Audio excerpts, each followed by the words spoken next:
તો સમાચારોમાં આગળ વાત કરીએ, રાજ્યમાં ફરી એકવાર નકલી અધિકારી પકડાયા છે। મહેસાણાના જોટાણામાંથી 2 મહિલા સાથે 3 આરોપીઓને પોલીસે પકડ્યા છે। ત્રણેય આરોપી નકલી જીએસટી અધિકારી બનીને તોડ કરતા હતા। ન્યૂ બેસ્ટ પ્રાઇસ નામની દુકાનમાં તપાસના નામે આરોપીઓ આવ્યા હતા, જ્યાં દુકાનના માલિકને ધાક ધમકી આપીને 5 લાખની માંગણી કરી હતી।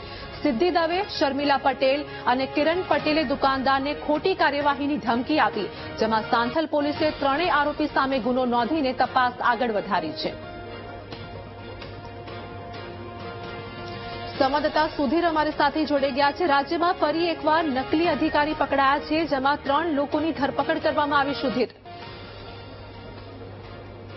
મહેસાણા જિલ્લાના જોટાણા તાલુકામાં નકલી જીએસટી તરીકે અધિકારીઓ પકડાયા હતા। ન્યૂ બેસ્ટ પ્રાઇસ નામની દુકાનમાં તપાસ કરવામાં આવ્યા હતા અને ખોટી ઓળખ આપી અને જીએસટીના અધિકારી તરીકે ઓળખ આપી હતી અને જીએસટી અધિકારીની ઓળખાણ આપી કાયદેસરની કાર્યવાહી કરવાની ધમકી પણ આપી હતી। એ ઈશિયાલ નામના માલિકે નામના વેપારીએ ધાક ધમકી આપી અને જીએસટી અધિકારીને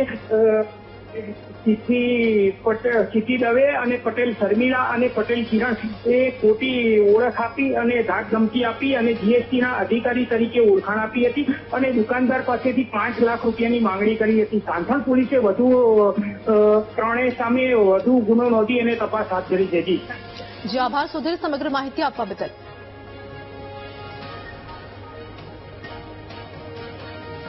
તો પોરબંદરના